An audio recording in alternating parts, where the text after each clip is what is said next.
show y'all what I've been working on. So you can see he had a big hole cut. That's where I'm gonna put the wastegate and the exhaust side of the turbo. I got this little weld L cut.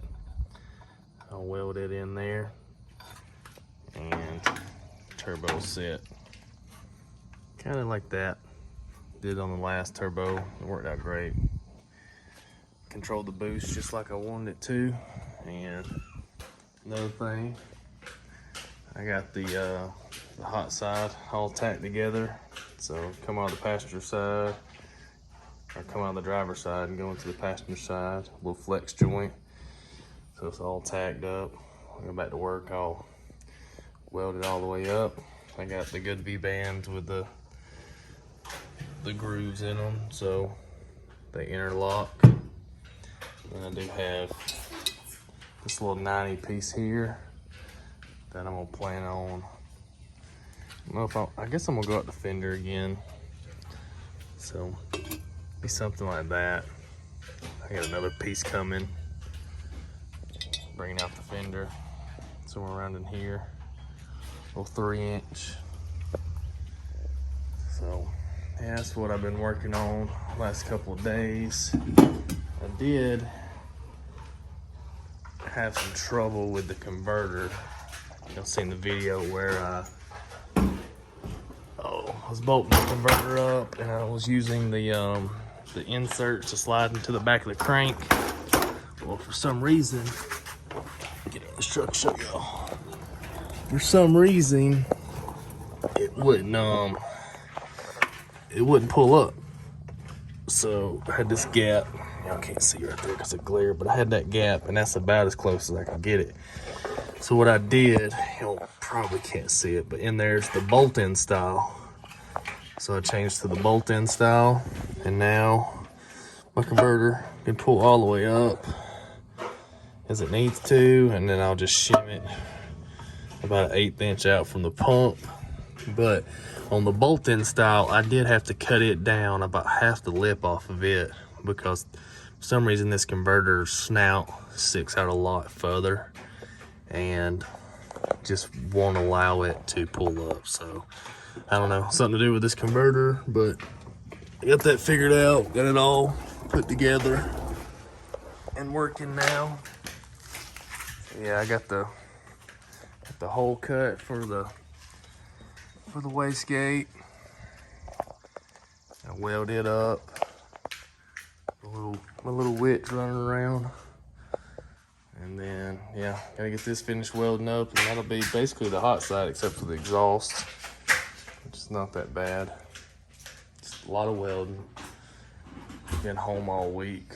I got sent home with COVID, so hadn't had access to the TIG welder because that's where I work. So I'll wait till I get back and weld all this stuff up. Yeah, kind of an update. Had some trouble, like I said, with the transmission, with the torque converter bolting all the way up to the flex plate. I'm pretty happy with the way this come out. So last time I welded this piece directly to the like this, but I ended up warping it and the fire ring had a leak, so I wanted to add this piece so I didn't have to put so much heat, because you got to put a lot of heat in this cast to get it to weld good. So yeah, it's kind of what I've been doing. Just been chilling at the house, ready to weld this up. Got a bunch of joints to weld, but it fits perfect. It's real tight in there. Whenever I get in there, I'll show you. And then I got to make the down pipe from the turbo, and then weld the wastegate on, and then I'll build a wastegate to set here. And exhaust will just probably come right out the fender here or here. Thought about going up with it, but I don't really want to cut this hood. So yeah, that's what I've been doing. So it's been chilling out. But there's a cat. Yep, there's a cat clowning around up there. Crazy fucker. But slowly getting closer. I'll be bolting the turbo on, and it'll be spinning under exhaust pressure. And then I just gotta do the cold side and figure out how to get an intercooler in here. It's gonna be fun. But I appreciate y'all watching. Like I said, transmission converter was kind of a headache, but made it work. I should have test fitted it a little better and held the converter up to it and made sure it was going to bolt up before I put it all in. Didn't think I'd have any issues, but it is what it is sometimes. I had to pull the transmission back out, buy the other style. And the reason I had to buy the other style is because the way the other one's made, I think I could show y'all. It's right here. So the way this one's made, it goes into the back of the crank. This smaller part goes into the back of the crank. I'll probably show y'all on this engine here.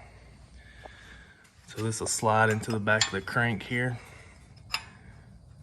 And then the converter snout will slide into there. Well, why I couldn't use this one, why I couldn't just cut this one down, is the converter was hitting that lip. The bolt-in style does not have that lip. It's the same size as the snout here all the way through. And it allowed me just to basically cut half of it off so the converter can slide up further, and it still sits on the same amount that supports it and everything. So I just took a grinder and slowly got to where I wanted it, and then flattened it off with a belt sander over there on the ground. But yeah, come together.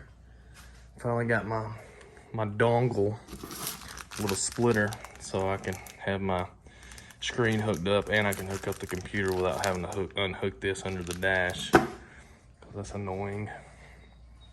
I don't think I've really done anything else inside. I did change I had a valve cover leak on the back side over here, which I hadn't checked in a couple of days, but yeah, it's dry. So changed the valve cover gasket and all the bolt seals, all these seals under there, because they were leaking. But yeah, getting closer. I need to wire the trans fan in. And oh, I did do this also. Put in Zeus fasteners back here, quarter turn quick fasteners. So now I don't have a bungee cord holding it, and it's nice and tight. So I'll just open that up and show y'all kind of how I did it. I just ordered, let's see, I have them right here. So I just ordered this little kit off eBay. It's like the bracket and the quarter turn with the springs. And then I didn't really want to, where I was gonna have to mount it to, I didn't really want to have to grind into the side of the bed. So a quarter turn, gotta get a tool, this fastener tool. Quarter turn, as you can see, that's the brackets. I painted them black. So there's that, and there's a spring up under it. It's kind of hard to see, but what I did is there were some, let me flip this all back. There's some little tabs right there, and I welded the Zeus fastener to it and then bolted it in place. Instead of having to, the other option was to grind in here and weld it into the side of the bed, and I didn't want to do that. So I just bolted through this little lip. There's a little triangle bracket there, so they're welded to that. Works perfect. So now I don't have this is the bottom side of them. So we'll pop out quarter turns. Just push them in, turn them, slide it in place. So I am really happy about that. It was kind of annoying to get them in the right spot, but now they're there. Bed stays down.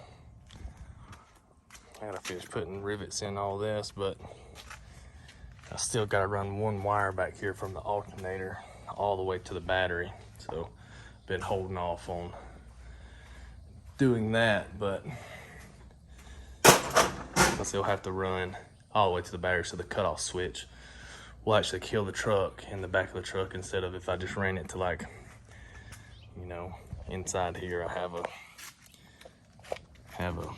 positive.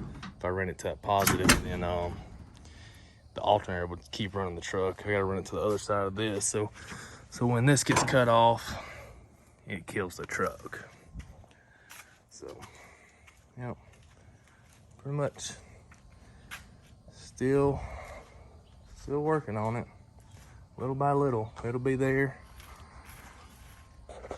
Biggest thing I've been thinking about is the drive shaft. I gotta do something with the drive shaft. I was just gonna buy a longer yoke, but that's gonna be, I think it's going to be bad. It only needs to be extended by 1.5 inches would be perfect. So I'm just gonna get a drive shaft cut. But all right, I've rambled enough. I appreciate y'all watching. I'll catch y'all later.